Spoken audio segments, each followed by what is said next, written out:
વિદ્યાર્થી મિત્રો, આપણે એકાઉન્ટ ભાગ 1 માં પ્રકરણ 3 પાઘડીના મૂલ્યાંકનનો અભ્યાસ કરીએ છીએ. આપણે દાખલા બધા પૂરા કરી દીધા છે અને થિયરી શરૂ કરી છે. પાઘડીના મૂલ્યાંકનમાં વિભાગ એ, આપણું જે ક્વેશ્ચન પેપર હોય એનો વિભાગ એ હોય, એમાં આપણને એક પ્રશ્ન આ ચેપ્ટરમાંથી પૂછાય છે. વિભાગ એ બહુ વૈકલ્પિક પ્રશ્નો એટલે મલ્ટી ચોઇસ ક્વેશ્ચન, જેને આપણે MCQ તરીકે ઓળખીએ છીએ, એમાં એક પ્રશ્ન આવે છે. હવે આ વિભાગ એ આપણે શરૂ કરી દીધો છે અને છેલ્લું વિડીયો લેક્ચર જે મારું હતું એમાં મેં તમને આના 10 પ્રશ્નો લખાવ્યા હતા. થિયરીનું લેક્ચર છે એટલે હું લખાવીશ એમ તમારે લખવાનું છે. એટલે પહેલાં તમે તમારો ચોપડો, પેન બધું કાઢી લો અને લખવાની તૈયારી કરો. હજુ લોકડાઉન શરૂ છે. સ્કૂલો ક્યારે શરૂ થશે એ અત્યારે કહી શકાય નહીં. મોટા ભાગે જૂનમાં શરૂ થશે, પણ થોડું વહેલું મોડું થઈ શકે છે. તમારામાંથી જે વિદ્યાર્થીઓને કોલેજ કરવી છે, આગળ CA નું ભણવું છે, કોમ્પિટિટિવ એક્ઝામ આપવી છે, એ બધાને મારું સૂચન છે કે તમે દરરોજ દરેક તમારા કોમર્સના જે સબ્જેક્ટ છે એના પારિભાષિક શબ્દો અંગ્રેજીમાં તૈયાર કરજો, જેને ટર્મિનોલોજી કહેવાય. આપણે ઉદાહરણ લઈએ પાઘડી. તો પાઘડીનું અંગ્રેજી શું થાય તો આપણને ખબર હોવી જોઈએ કે પાઘડીને ગુડવિલ કહેવાય. આવા દરેક શબ્દો જે તમારા ભણવામાં આવે છે એનું તમને મુખ્ય શબ્દોનું અંગ્રેજી આવડવું જોઈએ. તમે લક્ષ્ય નક્કી કરો કે હું દરરોજ એક શબ્દ પાકો કરીશ. એ શબ્દ 10 વાર, 15 વાર, 20 વાર લખીશ. એનો એક ચોપડો બનાવવો હોય તો બનાવી શકાય, નોટ બનાવી શકાય. અને દરરોજ એક શબ્દ, કોઈની અનુકૂળતા હોય તો 2 શબ્દ, 3 શબ્દ, અને પછી તમે ટેસ્ટ લો, તમારો પોતાનો સેલ્ફ ટેસ્ટ. અને એમાં તમે જોવો જે તમને આ બધા શબ્દો પાકા થઈ ગયા છે કે નથી થયા. વેકેશનનો આવી રીતે સદુપયોગ કરો. આપણે શરૂઆત કરીએ. વિભાગ એના 10 પ્રશ્નો આપણે પૂરા કર્યા છે. આજે આપણે આગળના પ્રશ્નો લેવા છે. પ્રશ્ન નંબર 11 લખવાનું સ્ટાર્ટ કરો. બહુ વૈકલ્પિક પ્રશ્નો, વિભાગ એ, પ્રશ્ન નંબર 11. મૂડીકૃત નફો શોધવાનું સૂત્ર કયું છે? આપણે દાખલામાં શીખી ગયા છીએ. હવે આપણને પ્રશ્નમાં આવ્યું છે મૂડીકૃત નફો શોધવાનું સૂત્ર કયું છે? 4 વિકલ્પ છે. ઓપ્શન એ સરેરાશ નફો, ઓપ્શન એ સરેરાશ નફો માઇનસ અપેક્ષિત વળતરનો દર, ઓપ્શન એ સરેરાશ નફો માઇનસ અપેક્ષિત વળતરનો દર, ઓપ્શન બી અપેક્ષિત વળતરનો દર માઇનસ સરેરાશ નફો, અપેક્ષિત વળતરનો દર માઇનસ સરેરાશ નફો, ઓપ્શન સી અપેક્ષિત વળતરનો દર ભાંગા સરેરાશ નફો, અપેક્ષિત વળતરનો દર ભાંગા સરેરાશ નફો, ઓપ્શન ડી સરેરાશ નફો ભાંગા એટલે છેદમાં સરેરાશ નફો ભાંગા અપેક્ષિત વળતરનો દર. આ દર આવે ને એટલે એમાં 100 હોય જ, એમાં ભેગા જોડાયેલા. દરનો અર્થ જ છે ગુણ્યા 100 અથવા ભાંગા 100. તો અહીંયા સરેરાશ નફો ભાંગા અપેક્ષિત વળતરનો દર. દર જ્યાં આવે, અંશમાં આવે દર તો છેદમાં 100 સમજવાના, છેદમાં દર આવે તો અંશમાં 100 સમજવાના. આપણે જે સૂત્ર શીખાતા મૂડીકૃત નફો શોધવાનું સૂત્ર કયું છે? તો આપણે મૂડીકૃત નફો એટલે કે આપણી રીત નંબર 4 એમાં આપણે શીખ્યા છીએ ઓપ્શન ડી આમાં જવાબમાં આવશે સરેરાશ નફો છેદમાં અપેક્ષિત વળતરનો દર.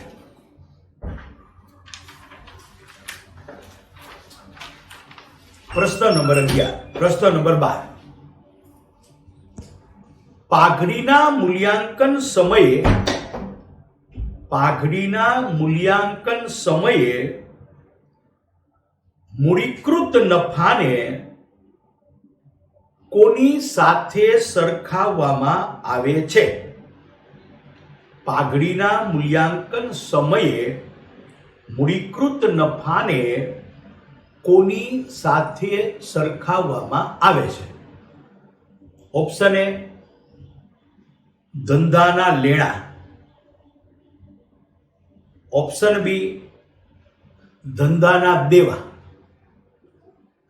ઓપ્શન સી ધંધામાં રોકાયેલી મૂડી કૌંસમાં ચોખ્ખી મિલકતો, ઓપ્શન સી ધંધામાં રોકાયેલી મૂડી કૌંસમાં ચોખ્ખી મિલકતો અને ઓપ્શન ડી ધંધાની કુલ મિલકતો. ધંધાની કુલ મિલકતો આ સૂત્ર જ આપણું છે. આ જ પ્રશ્ન તમને હમણાં હું જુદી રીતે લખાવું છું. હવે પાઘડીના મૂલ્યાંકન સમયે મૂડીકૃત નફાને કોની સાથે સરખાવવામાં આવે છે? એટલે બીજું કાંઈ નથી, મૂડીકૃત નફાની રીતમાં પાઘડીનું સૂત્ર જો તમને આવડતું હોય તો આ જવાબ આવડે. આપણું સૂત્ર છે મૂડીકૃત નફાની રીતનું પાઘડી બરાબર મૂડીકૃત નફો માઇનસ ધંધામાં રોકાયેલી મૂડી. એટલે એમ કહેવાય કે મૂડીકૃત નફાને ધંધામાં રોકાયેલી મૂડી સાથે સરખાવવામાં આવે છે. એટલે આમાં જવાબ આવશે ઓપ્શન સી ધંધામાં રોકાયેલી મૂડી. ધંધામાં રોકાયેલી મૂડી માટે એકાઉન્ટમાં શબ્દો છે બીજા ચોખ્ખી મિલકતો, તો ઓપ્શન સી. હવે જો આ 12મો પ્રશ્ન જુદી રીતે પૂછાય તો કેમ પૂછાય? પ્રશ્ન નંબર 13. બંનેમાં પૂછવાની રીત જુદી છે, બંનેનો કોન્સેપ્ટ એક જ છે. પ્રશ્ન નંબર 13 સરેરાશ નફાને મૂડીકૃત કરવાની પદ્ધતિ અનુસાર પાઘડી એટલે. સરેરાશ નફાને મૂડીકૃત કરવાની પદ્ધતિ અનુસાર પાઘડી એટલે. હવે જો આમાં પાઘડીનું સૂત્ર આપણે લખવાનું આવશે. ઓપ્શન એ મૂડીકૃત નફો માઇનસ ધંધામાં રોકાયેલી મૂડી. મૂડીકૃત નફો માઇનસ ધંધામાં રોકાયેલી મૂડી. ઓપ્શન બી ધંધામાં રોકાયેલી મૂડી માઇનસ મૂડીકૃત નફો. ધંધામાં રોકાયેલી મૂડી માઇનસ મૂડીકૃત નફો. ઓપ્શન સી મૂડીકૃત નફો ભાંગ્યા ધંધામાં રોકાયેલી મૂડી. મૂડીકૃત નફો ભાંગ્યા ધંધામાં રોકાયેલી મૂડી. ઓપ્શન ડી મૂડીકૃત નફો પ્લસ ધંધામાં રોકાયેલી મૂડી. ઓપ્શન ડી મૂડીકૃત નફો પ્લસ ધંધામાં રોકાયેલી મૂડી. હવે આપણે અહીંયા મૂડીકૃત નફાની રીતનું પાઘડીનું સૂત્ર જવાબમાં લખવું પડે. મૂડીકૃત નફામાં પાઘડીનું સૂત્ર છે પાઘડી બરાબર મૂડીકૃત નફો માઇનસ ધંધામાં રોકાયેલી મૂડી. એટલે આમાં ઓપ્શન એ જવાબમાં આવશે. ત્યાર પછી પ્રશ્ન નંબર 14. અધિક નફો શોધવાનું સૂત્ર કયું છે? અધિક નફો શોધવાનું સૂત્ર કયું છે? ઓપ્શન એ સરેરાશ નફો માઇનસ અપેક્ષિત નફો. સરેરાશ નફો માઇનસ અપેક્ષિત નફો. ઓપ્શન બી સામાન્ય નફો માઇનસ અપેક્ષિત નફો. સામાન્ય નફો માઇનસ અપેક્ષિત નફો. ઓપ્શન સી સરેરાશ નફો ભાંગા અપેક્ષિત નફો. સરેરાશ નફો ભાંગા અપેક્ષિત નફો. ઓપ્શન ડી સામાન્ય નફો ભાંગા અપેક્ષિત નફો. ઓપ્શન ડી સામાન્ય નફો ભાંગા અપેક્ષિત નફો. અધિક નફાની રીત યાદ કરો. રીત નંબર 3. અધિક નફાનું સૂત્ર આપણે શીખી ગયા છીએ. સૂત્ર એ જવાબમાં આવશે. ઓપ્શન એ જવાબ છે. ઓપ્શન એ સરેરાશ નફો માઇનસ અપેક્ષિત નફો. આમાં ઘણા બધા પ્રશ્નો આપણા દાખલાના સૂત્ર સાથે જોડાયેલા આવ્યા છે, એટલે એને તમે જુદા પાડી શકશો આમાંથી. ભાઈ દાખલા સાથે જોડાયેલા પ્રશ્નો ક્યાં ક્યાં, જેમાં માત્ર દાખલામાં આવતા સૂત્રો જ પૂછાણા છે, એની પૂછવાની રીત સમજવી પડે. માનો કે આને આ પ્રશ્ન અધિક નફો શોધવાનું સૂત્ર કયું છે, તો હમણાં આપણે શીખા એમ આવી શકશે કે પાઘડીના મૂલ્યાંકનમાં સરેરાશ નફાને અધિક નફો શોધવા માટે સરેરાશ નફાને કોની સાથે સરખાવવામાં આવે છે? સરેરાશ નફાને કોની સાથે સરખાવવામાં આવે છે? તો આપણો જવાબ છે સરેરાશ નફાને અપેક્ષિત નફા સાથે સરખાવવામાં આવે છે. સરખાવવું એટલે બાદબાકી કરવી. પ્રશ્ન નંબર 15. સરેરાશ નફાનો પ્રશ્ન નંબર 15 સરેરાશ નફાનો સામાન્ય ઓબ્લિક અપેક્ષિત નફા પરનો, ઓબ્લિક એટલે ઉભો લીટો,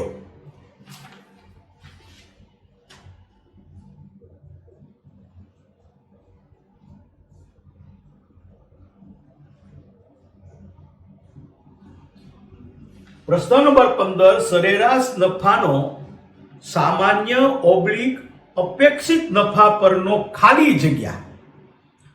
ખાલી જગ્યા એટલે અધિક નફો. અહીંયા અધિક નફાની આપણે વ્યાખ્યા પૂછવામાં આવી છે. એમાં એક શબ્દ આપણે ઉમેરીએ એટલે આખી વ્યાખ્યા થઈ જશે. ઓપ્શન એ દર, ઓપ્શન બી ઘટાડો, ઓપ્શન સી વધારો, ઓપ્શન ડી વધારો કે ઘટાડો, ઓપ્શન ડી વધારો કે ઘટાડો.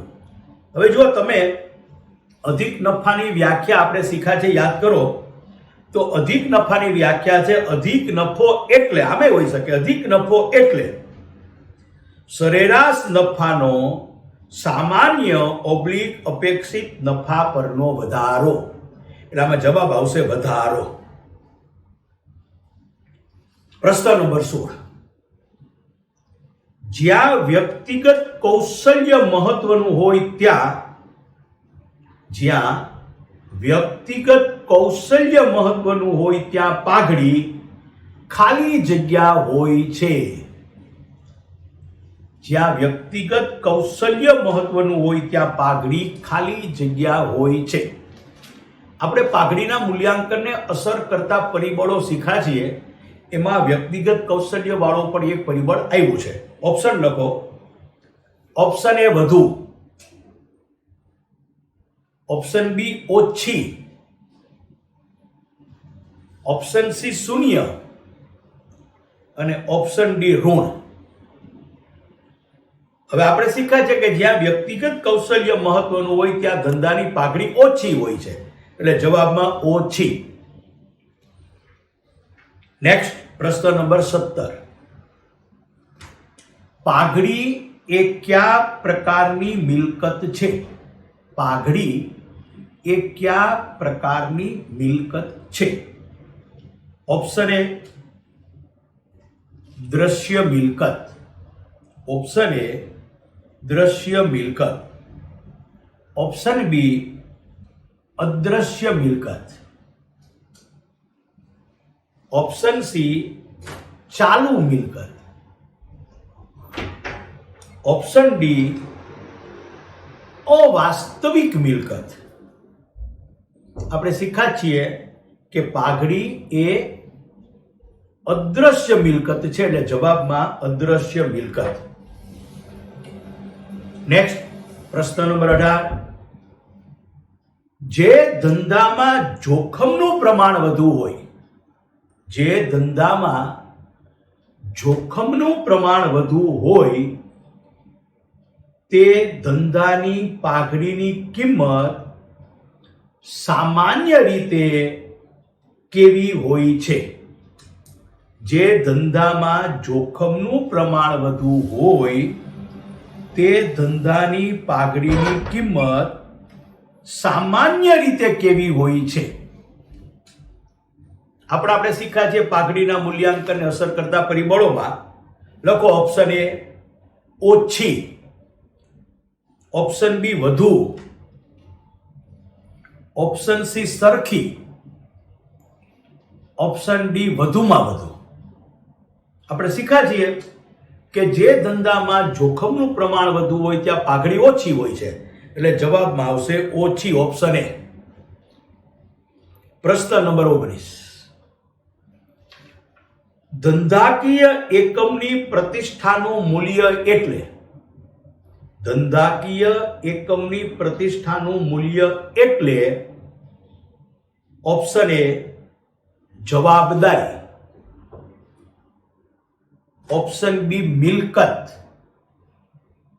ઓપ્શન સી રોકાણો, ઓપ્શન ડી પાઘડી.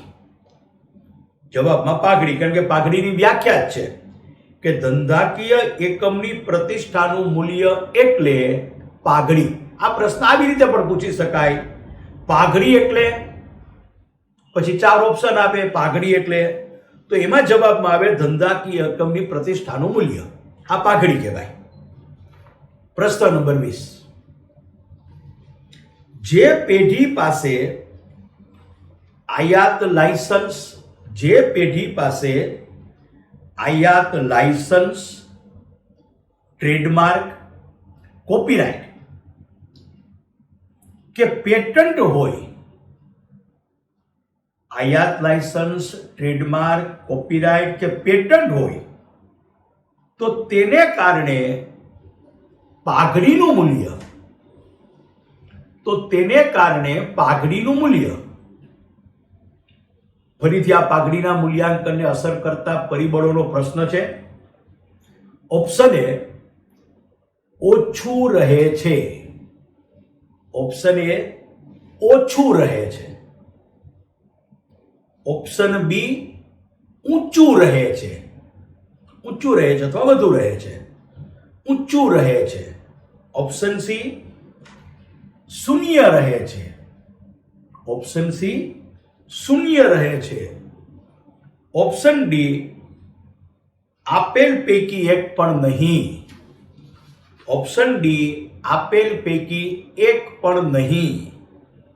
હવે આપણે શીખ્યા છીએ પાઘડીના મૂલ્યાંકનને અસર કરતા પરિબળોની થિયરીમાં કે જે પેઢી પાસે આયાત લાયસન્સ હોય, ટ્રેડમાર્ક હોય, કોપીરાઇટ હોય, પેટન્ટ હોય, એ પેઢીની પાઘડીનું મૂલ્ય હંમેશા વધુ રહે. એટલે આમાં જવાબમાં આવશે ઓપ્શન બી ઊંચું રહે છે અથવા વધુ રહે છે. પ્રશ્ન નંબર 21. આપણે જે 19મો પ્રશ્ન લીધો તો એને થોડોક જુદી રીતે. પાઘડી એ ખાલી જગ્યાનું નાણાકીય મૂલ્ય છે. પાઘડી એ ખાલી જગ્યાનું નાણાકીય મૂલ્ય છે. ઓપ્શન એ રોકાણો, ઓપ્શન એ રોકાણો, ઓપ્શન બી ધંધાકીય એકમની પ્રતિષ્ઠા, ઓપ્શન બી ધંધાકીય એકમની પ્રતિષ્ઠા, ઓપ્શન સી કાયમી મિલકતો, ઓપ્શન સી કાયમી મિલકતો, ઓપ્શન ડી હરીફાઈ. આપણે શીખ્યા છીએ પાઘડીની વ્યાખ્યા પૂછવાની છે. જવાબમાં આવશે ઓપ્શન બી, પાઘડી એ ધંધાકીય એકમની પ્રતિષ્ઠાનું નાણાકીય મૂલ્ય છે. પ્રશ્ન નંબર 22. જ્યારે પેઢીમાં દર વર્ષે નફો વધતો હોય ત્યારે, જ્યારે પેઢીમાં દર વર્ષે નફો વધતો હોય ત્યારે કઈ પદ્ધતિ મુજબ પાઘડી માટે નફાની ગણતરી કરવી વધુ હિતાવહ છે. રિપીટ કરું છું, જ્યારે પેઢીમાં દર વર્ષે નફો વધતો હોય ત્યારે, જ્યારે પેઢીમાં દર વર્ષે નફો વધતો હોય ત્યારે કઈ પદ્ધતિ મુજબ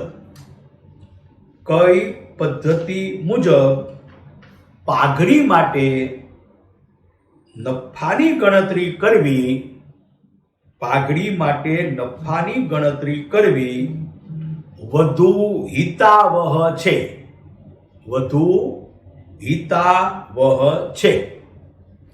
ઓપ્શન એ સાદી સરેરાશ, ઓપ્શન બી ભારિત સરેરાશ, ઓપ્શન સી વાર્ષિક વૃદ્ધિ દર, ઓપ્શન ડી ચક્રવૃદ્ધિ દર. આપણે શીખી ગયા છીએ કે પેઢીનો નફો સતત વધતો હોય ત્યારે ભારિત સરેરાશ પદ્ધતિનો ઉપયોગ કરવો જોઈએ. એટલે જવાબમાં આવશે ઓપ્શન બી ભારિત સરેરાશ. નેક્સ્ટ પ્રશ્ન નંબર 23. અપેક્ષિત નફો એટલે આપણે રીત નંબર 3 અધિક નફાની રીતમાં આનું સૂત્ર આવ્યું છે, લખવાનું છે. અપેક્ષિત નફો એટલે ઓપ્શન એ રોકાયેલી મૂડી ગુણ્યા અપેક્ષિત વળતરનો દર. રોકાયેલી મૂડી ગુણ્યા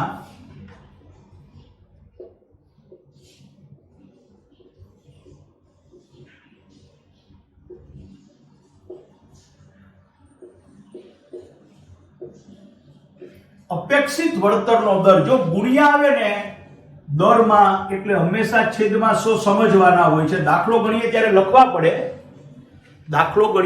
છેદમાં 100 લખીને છેદ ઉડાડવા પડે, પણ આપણને પ્રશ્ન પૂછાય એમાં 100 આપવાની જરૂર નથી. રોકાયેલી મૂડી ગુણ્યા અપેક્ષિત વળતરનો દર એટલે છેદમાં 100 સમજી જ લેવાના આપણે. એટલે અહીંયા આ પ્રશ્નમાં છેદમાં 100 લખ્યા નથી. ઓપ્શનમાં એટલું જ છે, રોકાયેલી મૂડી ગુણ્યા અપેક્ષિત વળતરનો દર. હવે તમને એમ થાય કે આમાં છેદમાં 100 નથી તો ખોટું છે. ખોટું નથી. છેદમાં 100 ગણિતના નિયમ પ્રમાણે સમજવાના હોય છે. દર અંશમાં આવે દર શબ્દ તો છેદમાં 100 સમજવાના. દર શબ્દ છેદમાં આવે તો અંશમાં 100 સમજી જ લેવાના. ઓપ્શન બી સરેરાશ નફો ગુણ્યા અપેક્ષિત વળતરનો દર. ઓપ્શન બી સરેરાશ નફો ગુણ્યા અપેક્ષિત વળતરનો દર. ઓપ્શન સી ભારિત સરેરાશ નફો ગુણ્યા અપેક્ષિત વળતરનો દર. ભારિત સરેરાશ નફો ગુણ્યા અપેક્ષિત વળતરનો દર. ઓપ્શન ડી મિલકતો ગુણ્યા અપેક્ષિત વળતરનો દર. ઓપ્શન ડી મિલકતો ગુણ્યા અપેક્ષિત વળતરનો દર. આપણે શીખી ગયા છીએ અપેક્ષિત નફાનું સૂત્ર, રોકાયેલી મૂડી ગુણ્યા અપેક્ષિત વળતરનો દર. આપણો જવાબ એટલે ઓપ્શન એ આપણો જવાબ થશે. જો મિત્રો આપણે 23 પ્રશ્ન લીધા. આમાં જો તમે પ્રશ્નોને ડિવાઈડ કરો સમજવાના સંદર્ભમાં તો કેટલાક પ્રશ્નો સૂત્રો સાથે જોડાયેલા છે. સૂત્રો સાથે જોડાયેલા પ્રશ્નોને તમે જુદા પાડી શકો કે આટલા પ્રશ્નો સૂત્રો સાથે જોડાયેલા. કેટલાક પ્રશ્નો પાઘડીને અસર કરતા પરિબળો સાથે જોડાયેલા છે. પાઘડીને અસર કરતા પરિબળો, જુદા જુદા પરિબળો સાથે જોડાયેલા કેટલાક પ્રશ્નો છે. અને કેટલાક પ્રશ્નો પાઘડીની અંદર એકાઉન્ટિંગ ઇફેક્ટ અને પાઘડીની વ્યાખ્યા એની સાથે જોડાયેલા છે. એટલે તમે આને આવી રીતે જો સમજવાનો પ્રયત્ન કરશો કદાચ આ પ્રશ્નોને તો સહેલું પણ પડશે. એવું પણ કરી શકાય કે આ બધા પ્રશ્નો લખાઈ ગયા પછી તમે બાજુમાં પ્રશ્ન કેનો ગણાય એવું લખી શકો કે ભાઈ આ પ્રશ્ન તો કે પાઘડીને અસર કરતા પરિબળોનો છે. પછી આ પ્રશ્ન સૂત્રનો છે. અને ત્રીજું, આ પ્રશ્ન એકાઉન્ટિંગ ઇફેક્ટ અને પાઘડીની વ્યાખ્યાને લગતો છે. બસ આ 3 પ્રકારના પ્રશ્નો આપણને આવે છે. હવે ટૂંકા દાખલા પણ 1 માર્કમાં પૂછી શકાશે. એવા થોડાક દાખલા આપણે લઈ લઈએ એટલે તમને ધ્યાનમાં આવે. પ્રશ્ન નંબર 24.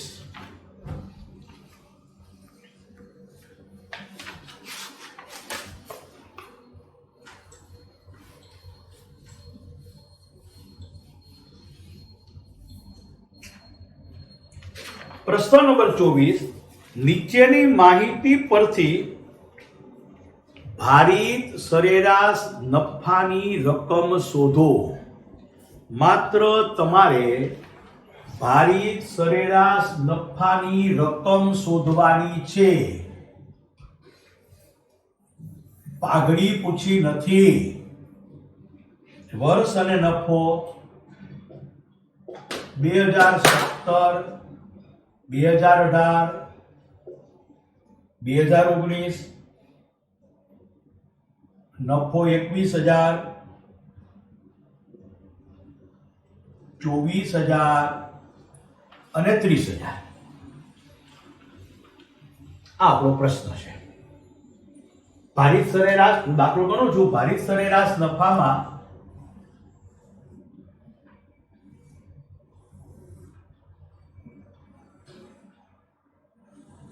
તમારે ભાર આપવો પડશે. ભાર આવશે 1, 2, 3. ભારને નફા સાથે ગુણો એટલે ભારિત નફો આવશે 21,000, 48,000 અને 90,000.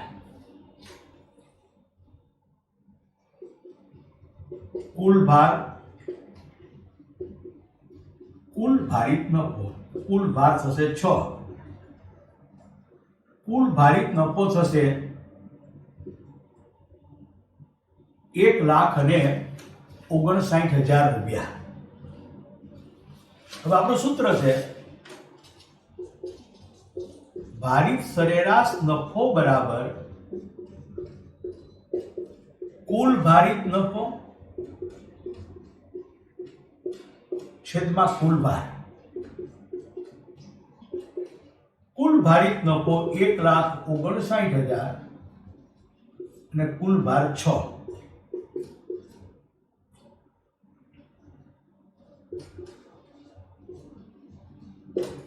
જવાબ આવશે આનો 26,500 રૂપિયા. ઓપ્શન આપણને આપ્યા છે આમાં 4. દાખલો મેં ગણી દીધો. હવે ઓપ્શન પહેલા લખી લ્યો, પછી તમે દાખલો ગણી લો. Option A 25,000, option B 24,000, option C 53,000, option D 26,500. આમાં આપણે ઓપ્શન ડી જવાબમાં લખવો પડશે 26,500. તમે આવો દાખલો 1 માર્કમાં આપણને પૂછી શકાય છે. આટલો નાનો દાખલો તમે 1-2 મિનિટમાં દાખલો ગણી લો, પછી આપણે નવો પ્રશ્ન લખીએ.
પ્રશ્ન નંબર 25.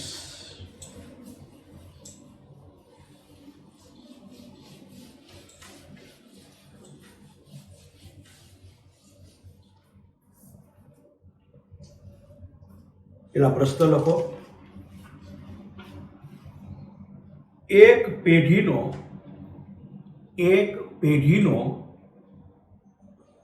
છેલ્લા 4 વર્ષનો કુલ નફો ₹76,000 છે.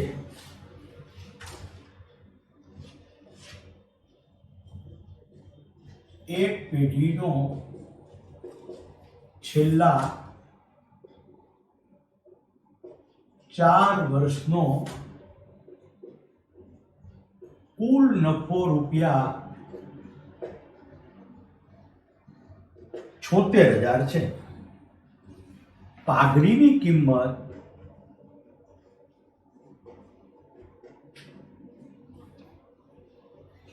બે વર્ષની ખરીદીના આધારે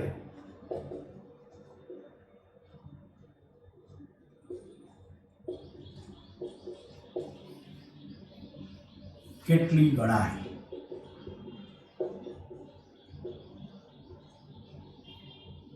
ચાર ઓપ્શન આપ્યા છે. Option A 19,000, option B 38,000, option C 76,000 અને ઓપ્શન ડી 1,52,000. હવે આ જે પ્રશ્ન છે ને એમાં ખૂબ કાળજી લેવી પડે. જો જરાક આપણે ઉતાવળ કરીએ ને અને અર્થઘટન ન સમજીએ તો આપણો ઓપ્શન 4 માંથી એક આવી જાય ખરો, પણ દાખલો ખોટો પડી જાય. અહીંયા કીધું છે એક પેઢીનો છેલ્લા 4 વર્ષનો કુલ નફો. આ શબ્દ જ અગત્યનો છે આપણા માટે.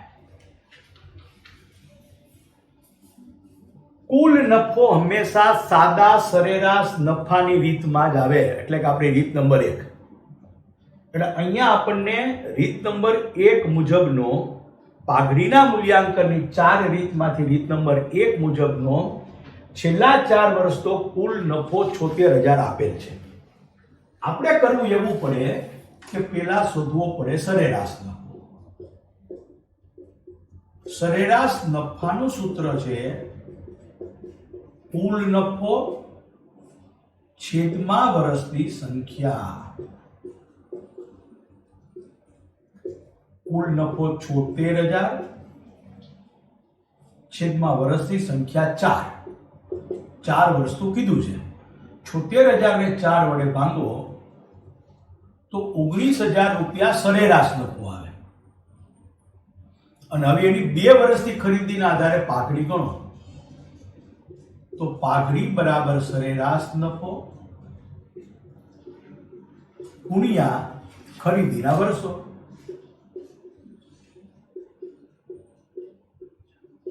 સરેરાશ નફો 19,000, ખરીદીના વર્ષો 2, એટલે પાઘડી આવશે 38,000. એટલે આપણો ઓપ્શન બી આમાં આપણો જવાબ બને. પણ અહીંયા પૂછવામાં કુલ નફો શબ્દ ન વાપરે અને એમાં લખી નાખે કુલ ભારિત નફો. જોજો, કુલ ભારિત નફો. તો તમારે અહીંયા ભારિત સરેરાશ નફાનું સૂત્ર લેવું પડે. ભારિત સરેરાશ નફો બરાબર કુલ ભારિત નફો છેદમાં કુલ ભાર. હવે 4 વર્ષના ભાર કેટલા થાય? તો કે 1, 2, 3 ને 4. તો કુલ ભાર થાય 10. તો 76,000 ને 10 વડે ભાંગવા પડે તો 7,600 આવે.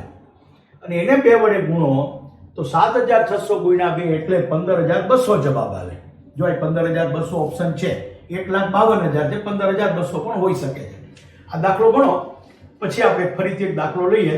2 મિનિટમાં દાખલો આખો ગણી લો.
નવો પ્રશ્ન, પ્રશ્ન નંબર 26.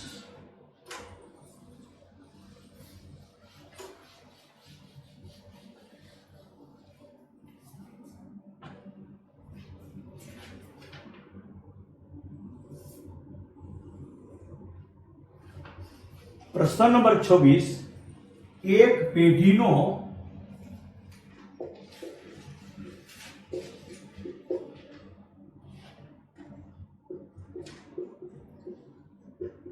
છેલ્લા 4 વર્ષનો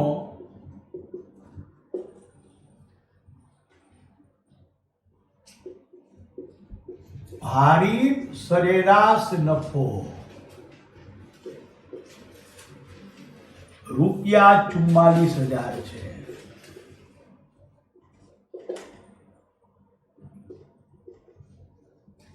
ભારિત સરેરાશ નફાની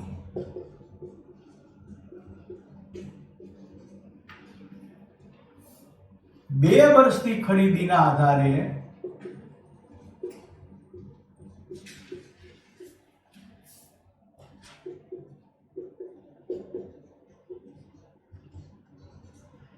પાઘડીની કિંમત નક્કી કરો.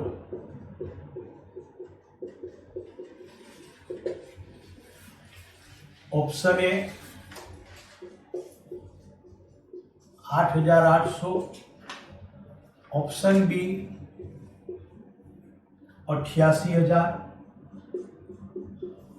ઓપ્શન સી 11,000 અને ઓપ્શન ડી 22,000. જો અહીંયા મેં ઉપરનો દાખલો પ્રશ્ન એમને રાખ્યો છે કારણ કે પૂછવાની પદ્ધતિ બદલાણી. આપણને આ પ્રશ્નમાં કીધું હતું એક પેઢીનો છેલ્લા 4 વર્ષનો કુલ નફો કીધો હતો. અહીંયા એક પેઢીનો છેલ્લા 4 વર્ષનો ભારિત સરેરાશ નફો ₹44,000 છે. આપણે સરેરાશ આપી જ દીધું છે. પછી ભારિત હોય કે સરેરાશ હોય એમાં આપણે કઈ ફરક પડતો નથી. સરેરાશ નફો હોય એટલે એને જેટલા વર્ષથી ખરીદ્યું એના રે ગુણો એટલે પાઘડી મળે. એટલે આપણું પાઘડીનું આ સૂત્ર આવશે, પાઘડી બરાબર ભારિત સરેરાશ નફો ગુણ્યા ખરીદીના વર્ષો.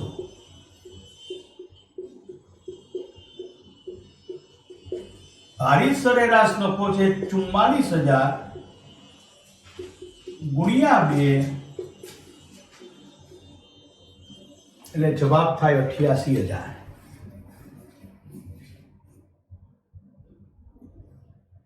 ગણી લો દાખલો.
પછીનો પ્રશ્ન, પ્રશ્ન નંબર 27.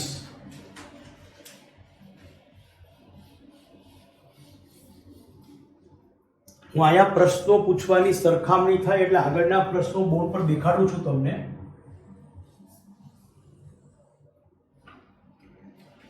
એક પેઢીનો છેલ્લા 4 વર્ષનો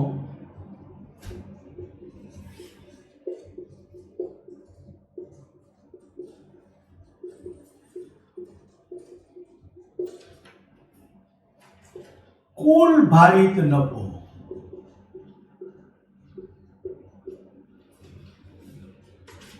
$44,000 છે. ભારિત સરેરાશ નફાની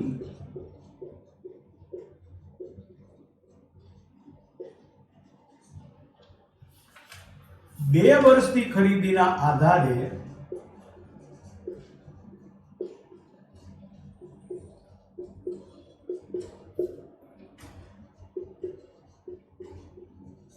પાઘડીની ગણતરી કરો.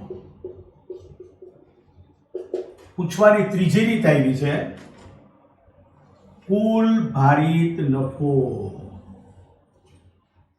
અહીંયા તો ભારિત સરેરાશ નફો. આ બે જુદું છે. કુલ ભારિત નફો આપ્યો છે આપણને એટલે આપણે પહેલા ભારિત સરેરાશ નફો શોધવો પડશે. અહીંયા ભારિત સરેરાશ નફો તૈયાર તો અહીં નથી એટલે આપણે આમાં બે સૂત્રો લેવા પડે. પેલું સૂત્ર આવે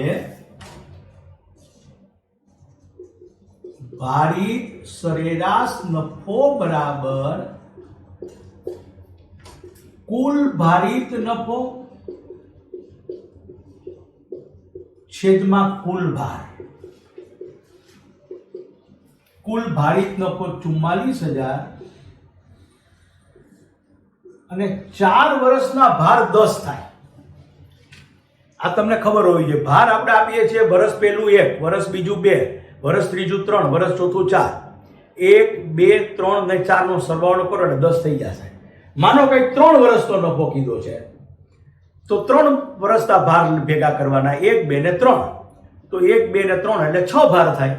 તો કુલ ભાર 10 કેમ આવ્યા? તો 4 વર્ષના ભાર 1, 2, 3, 4 એટલે 10 થાય. તો સરેરાશ ભારિત નફો આવશે 4,400 અને પાઘડી બરાબર સરેરાશ ભારિત નફો ગુણ્યા ખરીદીના વર્ષો.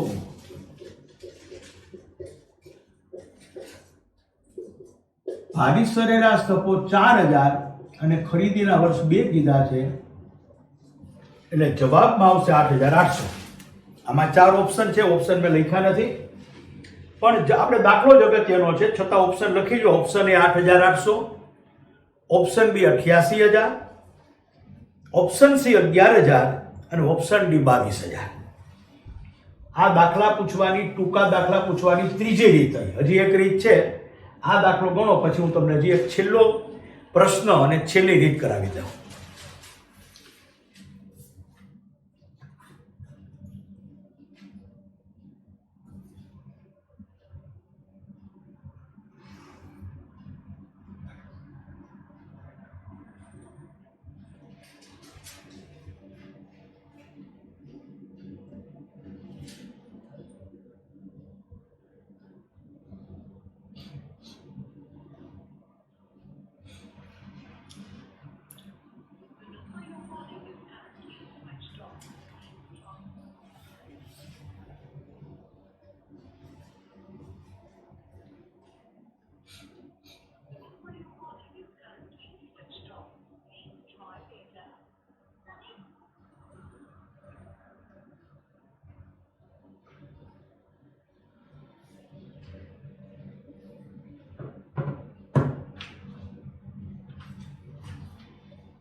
વિભાગ એ નો છેલ્લો પ્રશ્ન, પ્રશ્ન નંબર 28.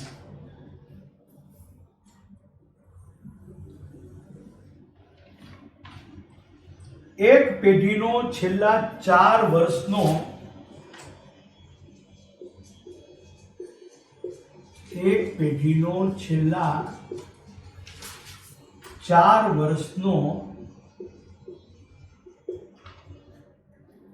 સરેરાશ નફો ₹10,000 છે.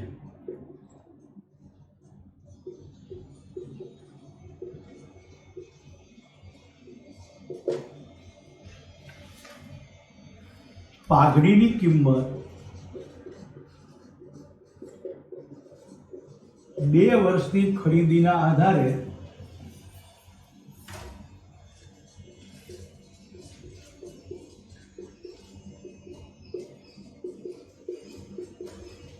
નક્કી કરો. Option A 5,000, option B 10,000, option C 20,000, option D 40,000. અહીંયા 4 વર્ષનો સરેરાશ નફો આપ્યો છે. જો આ દાખલા આવા પૂછવાની કુલ 4 રીત છે, ચારે મેં લીધી છે.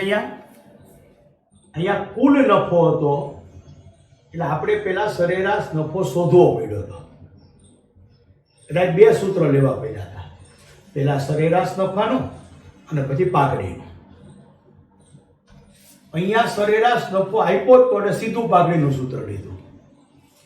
અહીંયા પાછો કુલ નફો હતો એટલે 2 સૂત્ર આવ્યા, સરેરાશ નફો શોધ્યો અને પાઘડી શોધી.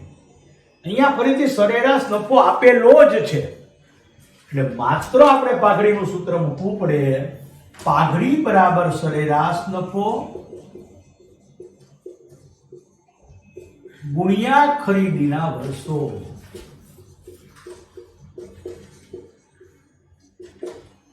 સરેરાશ નફો છે 10,000, ખરીદીના વર્ષ છે 2 એટલે પાઘડી આવશે 20,000.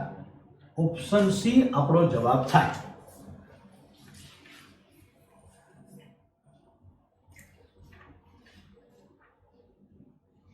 લખી લો દાખલો.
હવે તમે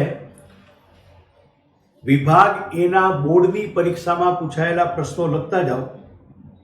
આપણે વિભાગ એમાં કુલ 28 પ્રશ્નો લીધા. હવે બોર્ડમાં કેવી રીતે પ્રશ્ન પૂછાય છે તમને ધ્યાનમાં આવે. આ નવી પેપર સ્ટાઇલ, નવો કોર્સ, આ બધું આવ્યું પછી અત્યાર સુધીમાં બોર્ડમાં કુલ 5 પરીક્ષાઓ લેવાની છે. આ 5 પરીક્ષાઓના પ્રશ્નો હું લખાવું છું. સૌથી પહેલા માર્ચ 2018 વિભાગ એ ના પ્રશ્નો લખાવું છું.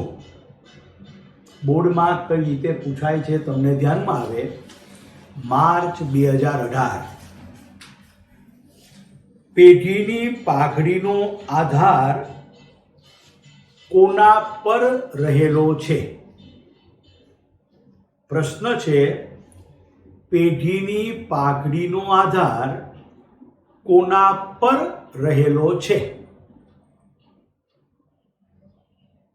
ઓપ્શન એ ધંધાકીય એકમના કર્મચારીઓ પર. ઓપ્શન એ ધંધાકીય એકમના કર્મચારીઓ પર. ઓપ્શન બી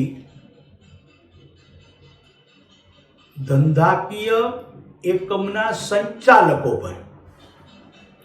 ધંધાકીય એકમોના સંચાલકો પર. ઓપ્શન સી ધંધાકીય એકમની મિલકતો પર. ઓપ્શન સી ધંધાકીય એકમની મિલકતો પર. ઓપ્શન ડી ધંધાકીય એકમના ભવિષ્યમાં જળવાઈ રહે તેવા નફા પર. ધંધાકીય એકમના ભવિષ્યમાં જળવાઈ રહે તેવા નફા પર. આપણા પ્રશ્નો આમ તો આપણા 28 પ્રશ્નોમાં લઈ લીધો છે અને તમને બધાને ધ્યાનમાં જ હશે કે જવાબમાં ઓપ્શન ડી આવશે. ધંધાકીય એકમના ભવિષ્યમાં જળવાઈ રહે તેવા નફા પર પાઘડીનો આધાર છે. બીજા 3 ઓપ્શન આ પાઘડીના મૂલ્યાંકનને સીધી અસર કરે તેવા નથી. જુલાઈ 2018 માર્ચ 2018 પછી આવે જુલાઈ 2018. હું લખાવતો નથી પણ આ જ પ્રશ્ન પાછો બીજી વાર પૂછાઈ ગયો છે એટલે તમે એની જગ્યા રાખી દો. જુલાઈ 2018માં માર્ચ 2018 નો જ પ્રશ્ન પૂછાણો છે એ જ આપણે પાછો લખવો પડશે. ત્યાર પછી આવે છે માર્ચ 2019.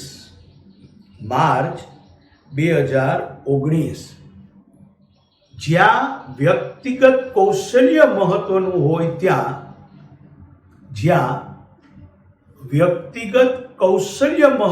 હોય ત્યાં પાઘડી ખાલી જગ્યા હોય છે. જ્યાં વ્યક્તિગત કૌશલ્ય મહત્વનું હોય ત્યાં પાઘડી ખાલી જગ્યા હોય છે. ઓપ્શન એ વધુ, ઓપ્શન બી ઓછી, ઓપ્શન સી શૂન્ય, ઓપ્શન ડી ઋણ. આપણે શીખી ગયા છીએ પાઘડીના મૂલ્યાંકનને અસર કરતા પરિબળોમાં કે વ્યક્તિગત કૌશલ્ય મહત્વનું હોય ત્યાં પાઘડી ઓછી હોય છે એટલે જવાબમાં આવશે ઓપ્શન બી ઓછી. જુલાઈ 2019 પાઘડી કયા પ્રકારની મિલકત છે? પાઘડી કયા પ્રકારની મિલકત છે? ઓપ્શન એ દ્રશ્ય મિલકત, ઓપ્શન બી અદ્રશ્ય મિલકત, ઓપ્શન સી ચાલુ મિલકત, ઓપ્શન ડી અવાસ્તવિક મિલકત. જવાબમાં આવશે ઓપ્શન બી અદ્રશ્ય મિલકત. અને માર્ચ 2020 હમણાં જે છેલ્લી પરીક્ષા લેવાની જેનું હજી રિઝલ્ટ ડિક્લેર નથી થયું એમાં પૂછાયેલો પ્રશ્ન. પાઘડી એ ખાલી જગ્યાનું નાણાકીય મૂલ્ય છે. પાઘડી એ ખાલી જગ્યાનું નાણાકીય મૂલ્ય છે. ઓપ્શન એ રોકાણો, ઓપ્શન બી હરીફાઈ, ઓપ્શન સી કાયમી મિલકતો અને ઓપ્શન ડી ધંધાકીય એકમની પ્રતિષ્ઠા. પાઘડીની વ્યાખ્યા આપણે જાણીએ છીએ, જવાબમાં આવશે ધંધાકીય એકમની પ્રતિષ્ઠા. તો અહીંયા આપણો વિભાગ એ આપણે પૂરો કરીએ છીએ.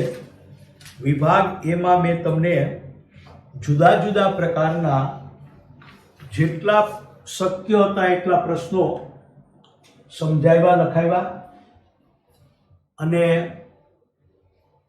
બોર્ડના 5 પેપરના પ્રશ્નો વિભાગ એના ક્યાં છે એ પણ લખાવી દીધા છે. હવે પછીનું વિડીયો લેક્ચર જ્યારે આવશે ત્યારે આપણે વિભાગ બી એટલે એક વાક્યમાં જવાબ આપો અથવા ટૂંકા પ્રશ્નો એ આપણે લખવાના થશે અને પછી જનરલ થિયરીની થોડી ચર્ચા પણ કરશું. આ પ્રશ્નો જે છે અહીંયા મેં તમને સમજાવ્યા, લખાવ્યા એ આ સાથે તમને અમે વિડીયો લેક્ચરની સાથે જ એટેચ કરીને પણ આપીએ છીએ. એટલે કદાચ કોઈને ક્યાંય લખવામાં વહેલું મોડું થયું હોય, ન લખાણું હોય, ન સમજાણું હોય તો એ પણ તમે આમાંથી લખી શકશો. આજનું આપણું વિડીયો લેક્ચર પૂરું કરીએ. શરૂઆતમાં કીધું તે પ્રમાણે અંગ્રેજી શબ્દો તૈયાર કરજો. ટર્મિનોલોજી તમને ભવિષ્યમાં કામ આવશે. કોલેજમાં ઇંગ્લિશ મીડિયમમાં જ ભણવાનું છે. સીએ પણ ઇંગ્લિશ મીડિયમમાં જ થશે. સીએસ કરવું હોય કે બાકી કોઈ કોર્સ કરવા હોય તો તમને કોમર્સની ટર્મિનોલોજી એટલે કોમર્સના પારિભાષિક શબ્દો આવડતા હશે, અંગ્રેજીમાં તો કામ આવશે. લોકડાઉન છે, ઘરે જ રહેજો. દરરોજ 9 કલાક લેસન કરજો. મમ્મી પપ્પાને, ઘરના વડીલોને મદદ કરજો. સવારે વહેલા ઉઠવાનો આગ્રહ રાખજો. શક્ય હોય ત્યાં સુધી આખો દિવસ નવશેકું ગરમ પાણી પીવાનો આગ્રહ રાખજો. ઘરની બહાર ન જ નીકળતા, નીકળવું જ પડે તો માસ્ક બાંધીને જ નીકળજો, મોઢું ઢાંકીને જ નીકળજો. તમારી ઇમ્યુનિટી વધે, રોગ પ્રતિકારક શક્તિ વધે તેવી આયુર્વેદમાં આયુષ મંત્રાલયે સૂચવેલી જે કાંઈ દવાઓ છે એનો ઉપયોગ કરજો. તમને વોટ્સએપમાં પણ આપણે આયુષ મંત્રાલયે સૂચવેલી દવાઓ, એનો કાવો, એની ચા એ વારંવાર મોકલે રાખીએ છીએ. તો એનો ઉપયોગ કરો, કારણ કે આ કોરોના મહામારી ક્યારે ખતમ થશે નક્કી નથી અને આપણે હવે આ વાયરસની સાથે રહેતા ટેવાઈ જવું પડશે. એટલે ટેવ પાડવાની અને રોગ પ્રતિકારક શક્તિ વધારવાની આદત કેળવો. સૌને શુભકામનાઓ. હવે પછીના વિડીયો લેક્ચરમાં આપણે વિભાગ બી, જેમાં 1 માર્કનો પ્રશ્ન આ જ ચેપ્ટરમાંથી પૂછાય છે, એ લેવાના છીએ. આપણું આ વિડીયો લેક્ચર આપણે પૂરું કરીએ છીએ.